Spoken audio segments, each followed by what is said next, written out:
Hey everybody, thanks a lot for joining us for another video from Old Guy Outdoors. Me and Lily, or Lily and I, as I guess you should say, or Lily and me, we're going fishing at Niagara Springs in Idaho. What a wonderful place. This is such a beautiful park. But today is on a little windy side, so let's go fishing and see if we can get through the wind.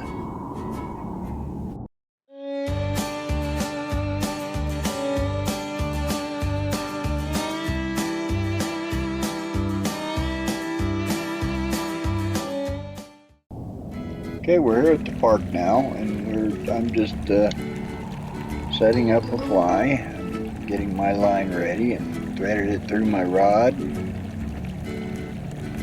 It seems a little windy, but it doesn't seem too bad at this point. You'll see later in the video.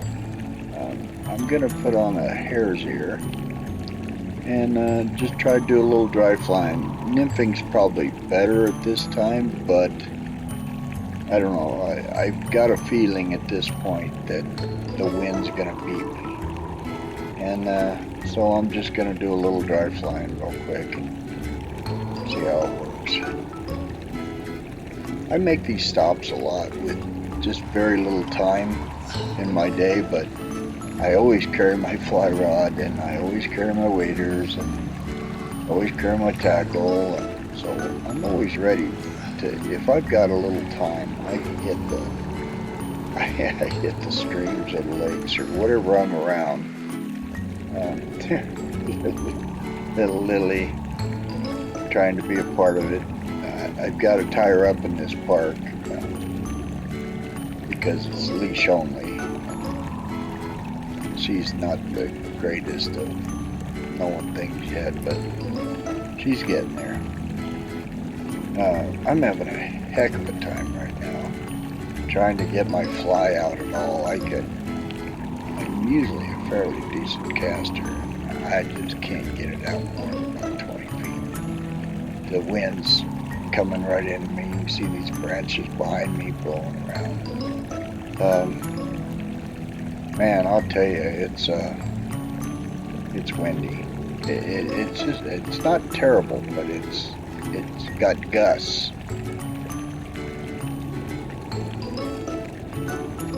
There was a little strike right there. Oh, I had him for a second.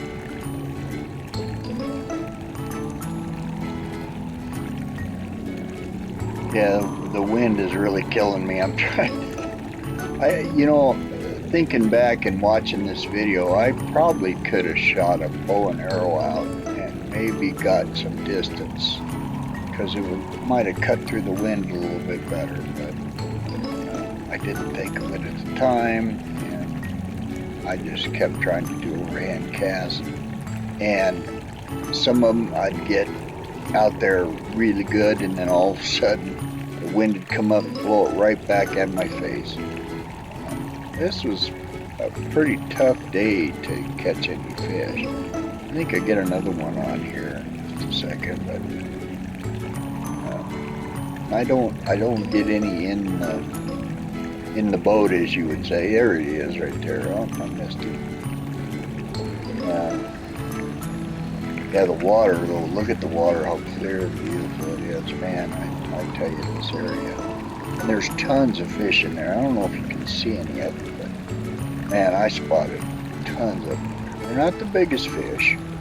They're just smaller, 6-8 inches and smaller, but I'm sure there's a few that are bigger than that. But there's a lot of people that come here, and I always just catch and release at this area just because I want them to grow bigger. But there's a lot of people that come here and take tons of fish out, bait fishermen and stuff. I'm not saying anything bad about bait fishermen, but and I'm not saying anything bad about people who catch fish and keep them for eating. Here I just man, I just got fed up and I'm done. I'm reeling in my line, and I'm gonna leave. It's cold, and the wind comes up and gusts in my face, and it's time to go home. So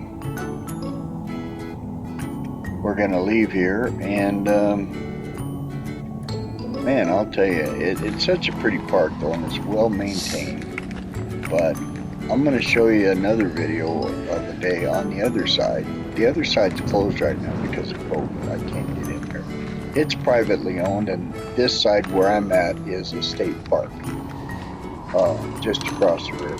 So I can fish here. They can't stop me from fishing here.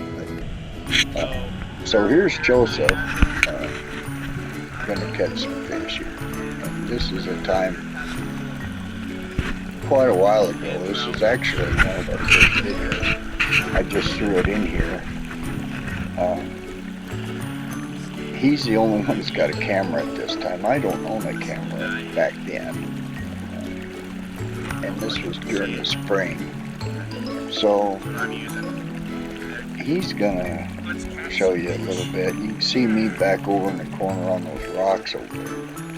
That's where I'm fishing. He lets the old man have the easy spot.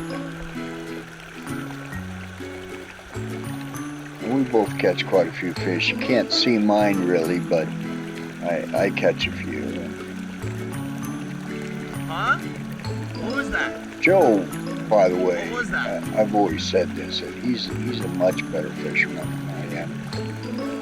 Of course, I've taught him everything he knows, but he's gone a lot further than I have with the skill level. I think I'm just too old to know anything. Here's a little fish. This fish was so aggressive.